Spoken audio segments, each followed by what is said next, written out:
Avril Lavigne girlfriend. If you're wondering who that beautiful voiced human being is, his name is Jethro, and he's about to bless us with some knowledge. Now, I don't know if a lot of people know this. I was one of those people who were luckily part of a residence, but private student organizations are vitally important and a way of really getting into Stellenbosch University. And I don't know the stat. And before I greet you, Jethro, I'm just going to spit this fact. 70% of students on campus are in private accommodation, therefore form part of private student organizations. Jethro, good morning. Morning, how's it going? Good, and yourself? Good, thanks. Flip, man. I don't know that stat. 70%. Shocking, eh? Yeah. It really is. Yeah. I mean, I honestly would never have picked that number. I would have gone below 20%. Yeah, so I think, exponentially the amount of students grows that we can accept at Stellenbosch University, but geographically we're limited in terms of residence space. There's not enough space to build residence space to accommodate all of our registered students. So over the years, that stat has increased significantly. We have about 13,000 registered PSO students on an annual basis. Numbers hurt my brain because I'm not a numbers person. But Me neither. I've come to realize numbers are very important. 70% is more than 30%. Exactly. Yeah. So much knowledge.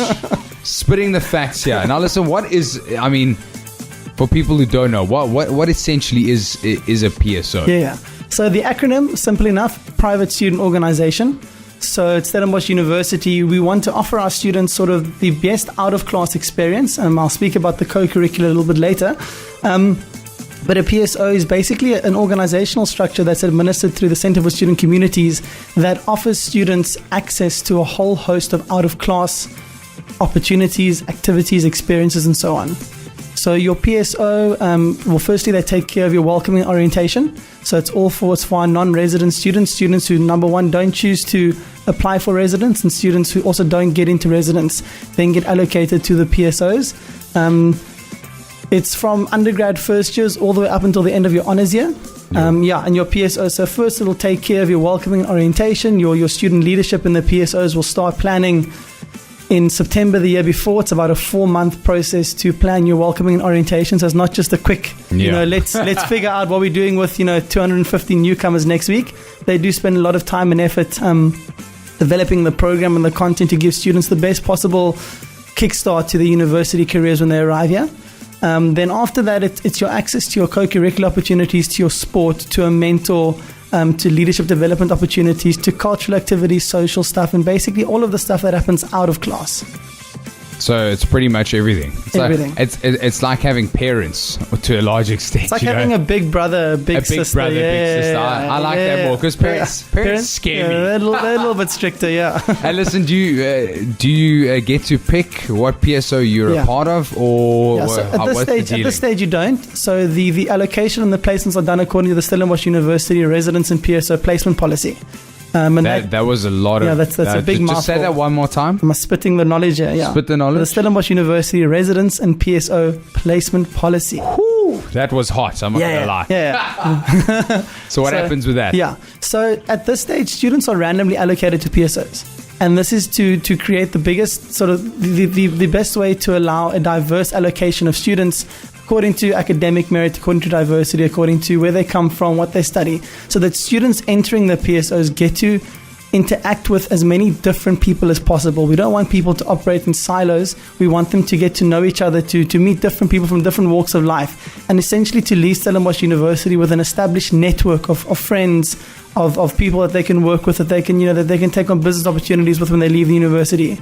That has been amazing because I'm a bit taken aback because I feel a lot of the time within residences and within not with everything but a PSO, you actually find that you're with too many people who are too similar to you, and you don't necessarily get out of your comfort zone. So I think that's a beautiful way to do it because, like you said, you can take it further and it increases the diversity at Stellenbosch level. But then obviously taking it after that, and then in terms of benefits, I know that does a PSO kind of function like a res, as in there are like benefits, as in being part of the HARCAR maybe and stuff like that. Is that also a process within a PSO? Yeah.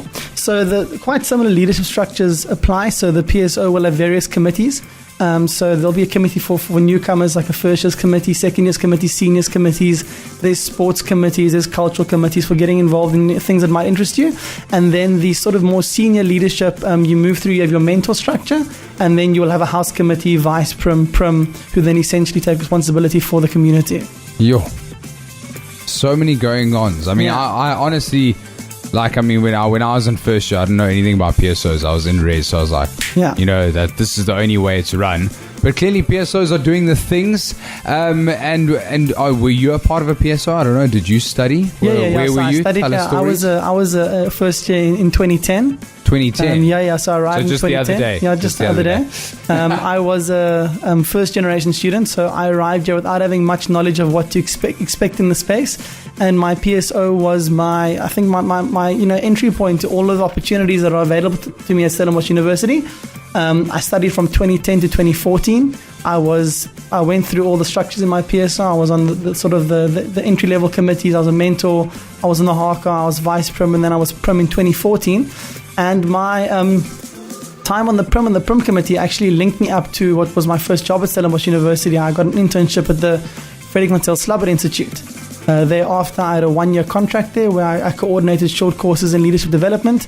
And in March 2016, I was appointed full-time as one of 2 PSO coordinators in the Center for Student Communities. That's amazing. Yeah. Well, there you have that. That's a story about private student organizations. Jethro, thank you so much. I really, really appreciate 100%. it. If you want to find out more, head over to the website, www.sun.ac.za/student affairs. No, incorrect. There's JC. JC has been nice enough to give us our own direct link, so you get a 4 out of 10 for that one. So it's www.sun.ac.za/PSO. Oh, look at that! Straight to the point, eh? Yes, getting right involved. Thank you, Jethro. Have a lovely day. Thank you. You too. There you have it. It was your student weekly right here on the Breakfast Show.